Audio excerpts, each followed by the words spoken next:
fabled heat, where magic meets desire. Subscribe to ignite the fantasy. The scent of brine and something ancient, something floral and decaying, clung to the air like a shroud. Even the perpetually gray skies of Ethelgard seemed to weep with the weight of it all. I pulled my shawl tighter, the coarse wool scratching against my skin, a small discomfort in a world overflowing with them. My fingers traced the worn leather of the grimoire clutched to my chest, my mother's legacy, and the reason I was here on the precipice of ruin in the city of Veridia.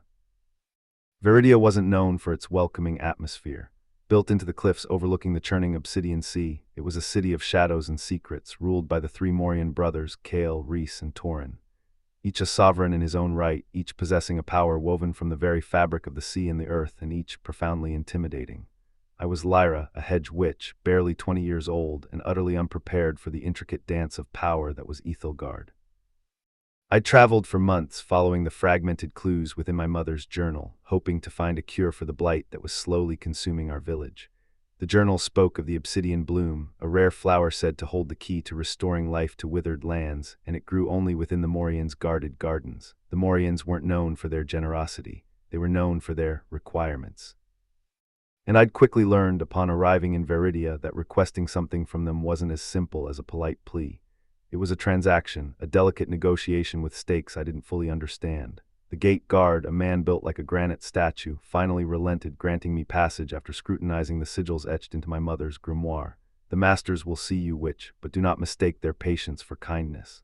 His voice was as rough as the stone walls surrounding us. The Morian estate was a labyrinth of black obsidian and twisting, overgrown gardens. The air thrummed with a low, almost subsonic energy that made my teeth ache. I was led through echoing halls, past statues that seemed to watch me with knowing eyes until I stood before them. They weren't what I expected. The stories painted them as monstrous, brooding figures. They were undeniably handsome, sculpted by hardship and power. Cale, the eldest, was all sharp angles and cold command, his eyes the color of a storm-tossed sea. Rhys, the middle brother, possessed a languid grace, a hint of amusement playing on his lips, his hair the color of polished driftwood. And Torin was the earth itself made flesh. Broad-shouldered, with hands calloused from working the land, his eyes held the deep, grounding green of ancient forests. They stood together, a formidable triad, radiating an aura of possessive strength. The silence stretched, thick and suffocating. "You seek the obsidian bloom," Cale stated, his voice resonating with an authority that made me want to shrink. I swallowed, forcing my voice to remain steady.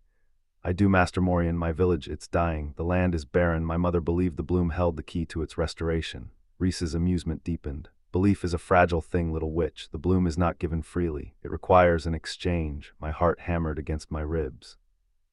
I'd anticipated this. I'd brought what little wealth I had, carefully crafted potions, even a rare enchanted feather. But the glint in their eyes suggested none of that would suffice. Torin stepped forward, his gaze sweeping over me, assessing. "We have little need for trinkets. We require something more substantial." Cale continued, his voice a silken threat. "Ethelgard is a land steeped in ancient magic. Your lineage is interesting. Your mother was a descendant of the seers, was she not?" I nodded slowly. The seers were long gone, their power diminished to whispers and legends. "We sense a latent power within you, Lyra," Rhys said, circling me like a predator. "A power that could be cultivated. Cultivated," I echoed, my voice barely a whisper. "We offer you a choice," Torin said, his voice surprisingly gentle. "The bloom in exchange for your dedication. You will stay here in Veridia. You will learn to control your abilities under our guidance. You will become ours." The weight of their words crashed down on me. This wasn't a negotiation. It was an offer of captivity, cloaked in promises of power. But what choice did I have? My village was withering. The faces of the children, pale and gaunt, haunted my dreams. "What kind of dedication?" I asked, my voice trembling. Cale's lips curved into a predatory smile. "Complete, utter. We will shape you, mold you, unlock the potential within you. You will be bound to us, body and soul, bound to them. To all asterisk of them." The realization sent a shiver down my spine, a confusing blend of fear and something else. A strange heat coiled in my belly, a response to their combined power, to the raw, unadulterated masculinity that radiated from them. Days bled into weeks. I resided within the obsidian walls, a gilded prisoner. The Morian brothers didn't force me, not physically. They immersed me. Cale taught me to harness the energy of the sea, the furious, untamed power that flowed beneath Veridia. Rhys showed me the art of illusion, how to weave shadows and bend perceptions. And Torin, he taught me to listen to the earth, to feel its pulse, to draw strength from its depths. Each lesson was laced with intent, with a subtle pressure, a constant claiming of my attention, my energy, my very being. Their touches were infrequent but searing. A hand on my lower back to guide my stance during a channeling exercise, a brush of fingers against my wrist as they corrected my spell casting, a lingering gaze that stripped me bare. The connection deepened, becoming a tangled web of desire and obligation. I learned their individual strengths, their hidden vulnerabilities. Kale, beneath his icy exterior, carried the weight of leadership, the burden of protecting his people. The playful one masked a profound loneliness, a yearning for genuine connection. And Torin, the grounded one, harbored a fierce protectiveness, a primal need to nurture and defend. I found myself drawn to each of them, not in a simple, linear way, but in a complex, interwoven dance. Kale's dominance ignited a rebellious spark within me. Reese's teasing awakened a playful sensuality I hadn't known I possessed, and Torin's gentle strength offered a haven, a sense of belonging I craved. One evening, after a particularly grueling training session with Kale, I found myself in the gardens with Torin. The obsidian bloom, a flower of impossible black velvet, glowed faintly in the moonlight. "You're changing, Lyra," Torin said, his voice a low rumble. "The magic, it's awakening within you, but so is something else." I met his gaze, my heart pounding. "What else?" He reached out, his calloused fingers tracing the line of my jaw. "A hunger, a need. You're beginning to crave what we offer." The truth of his words burned through me. I did crave it. I craved their power, their attention, their touch. I craved the feeling of being consumed, of being utterly and irrevocably theirs.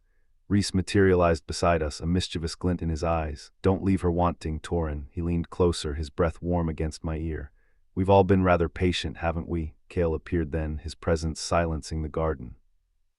He stood behind me, his hands resting on my shoulders, his weight a comforting pressure.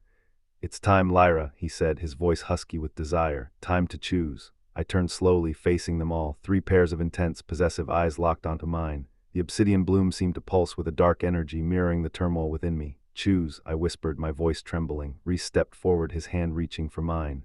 "Choose to surrender, choose to belong, choose us." Kale's grip tightened on my shoulders, "And in return you will have everything you desire." Torin's gaze was the most pleading, "And everything we desire as well." The air crackled with anticipation, with the weight of unspoken desires. I looked from one brother to the other, my mind reeling. I could take the bloom and return to my village, leaving a part of myself behind, or I could stay and lose myself completely within the embrace of the Morians.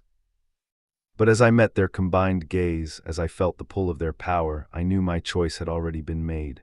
My lips parted, and I whispered the words that sealed my fate: "Take me."